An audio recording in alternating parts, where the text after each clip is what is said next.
What's good, everyone? OJ here. Welcome back to another video. And as we close the book on E3, we can look forward to all of the great games coming across all the different platforms here, whether you play on PlayStation, Xbox, Nintendo, PC, mobile, whatever the case is. E3, Summer Games Fest, and what the developers had at least have one or a couple things for you to play in the second half of the year. But in this video, I wanted to focus in on what we could potentially see for the next big fall direct now that E3 is done and we have a slate of games that Nintendo has for the second half with release dates, gameplay, and more. But before we get into any of this, please make sure you hit that like button and also subscribe if you're someone new, as I'm going to be dropping post E3 videos and have live streams daily. Now, with that out of the way, let's go in and get into what we could see at a big fall direct. Now, for those that are wondering, wait a minute, OJ, how do you know if there's even going to be another direct? Well, typically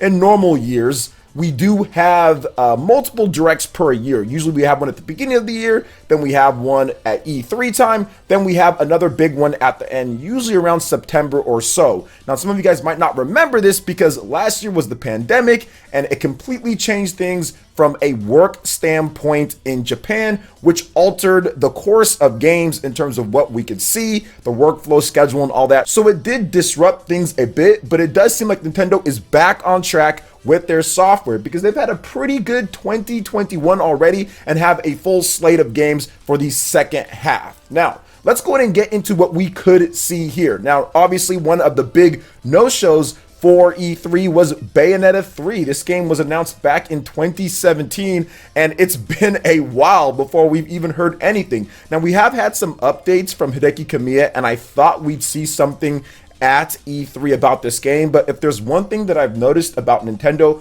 when it comes to some of these bigger games that they work with, whether it's an outside studio or something, they're definitely going to show it when it's ready. We saw that with Shin Megami Tensei 5 on the Nintendo Switch. That game was MIA for a very long time. Many people felt that it was canceled, like some people are doing right now with Bayonetta 3 and saying it's canceled, we're never going to see it, it's going to never come out. And then when it was ready to show, when they had a release date, when they had gameplay, the demo, everything, they showed it off, and it looks great when it comes to Shin Megami Tensei 5. So I do feel that Bayonetta 3 is in the same boat. So that is a game to maybe look out for, to be at the fall direct and finally get a release date. I think that they want to have a release date, they want to have gameplay, and they want it ready for pre-orders as well when it comes to the push for the game. And of course, make it line up with what they're doing, probably 2022. Now let's move on to the next thing here, and that is Splatoon 3, which I did see a little bit of uproar about this game not being announced or not being shown off at E3, but there's really no reason to do it.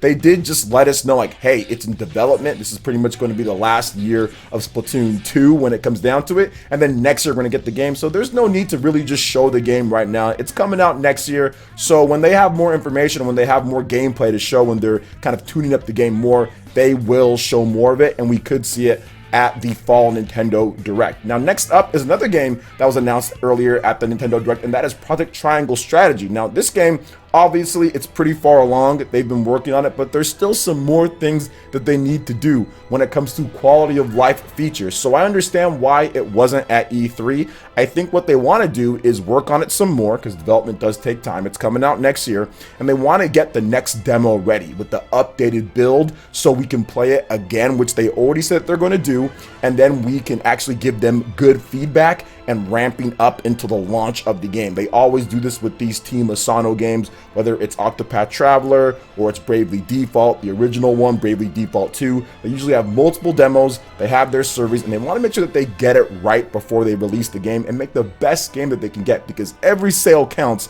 for some of these smaller end games, but are very high quality. And I think Project Triangle Strategy is definitely going to be one of those games that we see probably later in the year. Then they'll say, hey, you can go demo the demo right after this presentation, you know? So that's something that I think that we're going to see for sure. They've done it before in the past, and I think they'll do it again at the fall direct. Now, next up is Fire Emblem. So I'm not 100% sure on this one, and I'll be honest, I'm shaky on it because it's only been 2 years, a little bit over that, since Fire Emblem 3 Three Houses. There's been plenty of rumors that a new Fire Emblem game will be coming, but I think maybe it's just a little bit too early, especially if they want to drastically improve some of the problems with the original game. But I would probably say presentation is one of the things that they want to do and improve, because people did have a bit of a problem with the environment and the background and some of the stuff with Fire Emblem Three Houses. So I can definitely see them taking a bit more time with this one, and maybe we get something in the fall, but I'm not 100% sure.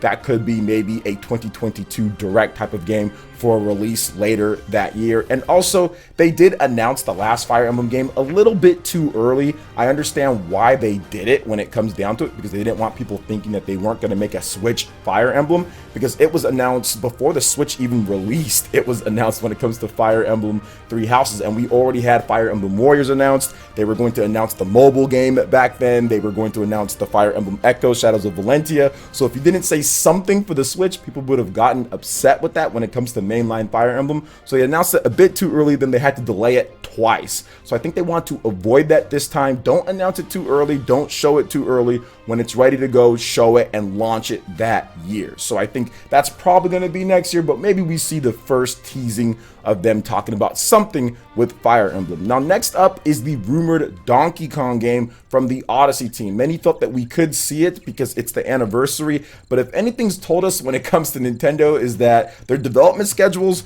don't always line up with the anniversaries, and they don't always need to do a bunch of things whenever there is an anniversary. Yes, you'll see sometimes they'll do some things, but other times they'll just be like, all right, here we go. Whatever the case is with their games, right? Business as usual. So I think that with Donkey Kong, that is a game that's probably not at this point going to be a 2022 game if it is true, and we could see it in the fall direct, because the Odyssey team has been doing something, and I don't know if it's Super Mario Odyssey 2. I'm not so sure if it's that.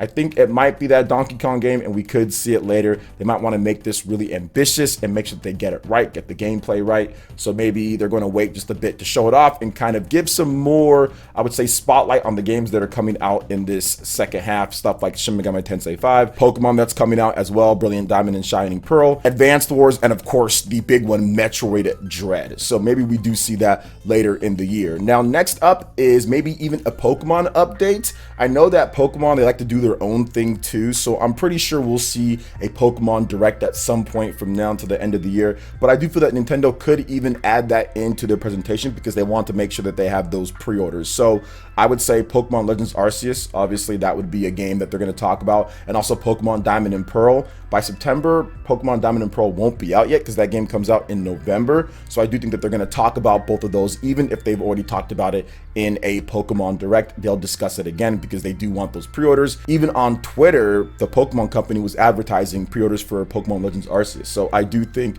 that they're going to do something with that again. And of course, they need to take some time to get that footage ready, the newest footage, because obviously people weren't really too happy with the last footage of the game when it comes to Pokemon Legends. So I think that it will be in a better shape by the end of the year, and we'll see that updated footage by then. Next up, Metroid Prime 4. Nintendo, they did briefly allude to Metroid Prime 4 in the most recent Nintendo Direct at E3, and I do think that they want to once again get this right. They want to make sure that the game looks as good as it can, and they have a solid release date. Still, they don't have a release date for this game. They don't have a area to where they can say, okay, you know, we're confident that it's going to be at this point. There's a lot riding on this game, and they have to get it right. And as you've seen with fans, man, fans can be absolutely ruthless when it comes to looking at a game or the graphics of a game or something like that, right? I mean, we're going from Shin Megami Tensei 4 to Shin Megami Tensei 5, and there's people sitting there and acting like it's a freaking PS1 game, or heck, even people saying PS2 game, and they busted their butt on this game. Like, I know, because I study the development of SMT games. I've followed them for decades now when it comes to SMT, when it comes to Persona.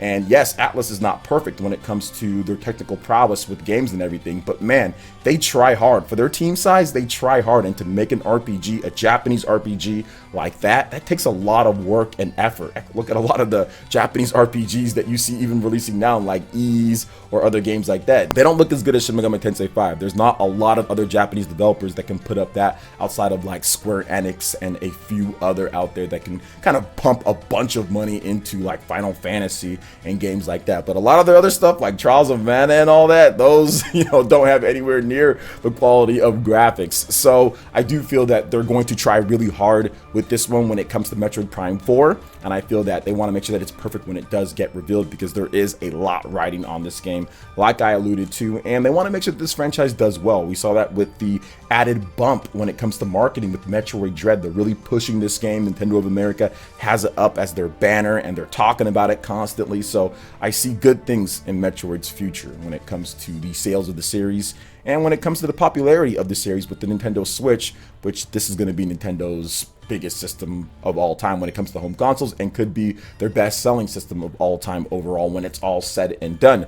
Now, next up is a Monolith Soft game. Now, this one was a little bit of a bummer for me. I thought that Monolith Soft might have something for us at E3. E3 is usually a good time for them, but it's probably just not ready. I think that's the problem right now. It's just not ready, or what they're doing is extremely ambitious at this point. It's so ambitious to the point where they have to take some extra time. So we might see it in the fall, but that could be a game that does move over to 2022 when we get the first glimpse of it. I'm hopeful for that, but at the same time, I think I'm encouraged that we haven't seen anything, because we know that they're working on something, and I know that they want to make sure that they get it right. But you don't want to fall into the same pit trap that we fell into with Xenoblade Chronicles X, their last most ambitious game. Xenoblade Chronicles 2, for those who are wondering, wait a minute, what about that game? That wasn't as ambitious as X, because Xenoblade Chronicles 2, that was kind of the side team. There was about 40-something people or so. They contracted outside people. It was not the full strength of Monolith Soft's main team. And this next game is apparently going to be that. So I do think they want to make sure that they get it right, because with Xenoblade Chronicles X, they announced it way too early. They're in a weird spot when it comes to the Wii U. It was multiple E3s that they had it at. It did take a while, but we did finally get it. But when we did, it was absolutely amazing. So I do think that they're going for that level of interactivity and that level of scope when it comes to their next game out there, because Monolith Soft, they're an innovator when it comes to Japanese RPGs. Now, last but definitely not least is probably a little bit more information on The Legend of Zelda Breath of the Wild. Now, recently, which I'll talk about in a completely separate video, I'm doing a full breakdown when it comes to The Legend of Zelda Breath of the Wild 2, more like it. I'm doing a full breakdown of that, and I will talk about this more, but I do think that Nintendo, they said that they have a name for the game, but they don't want to reveal it just yet, because it can give away some gameplay mechanics, or it can give away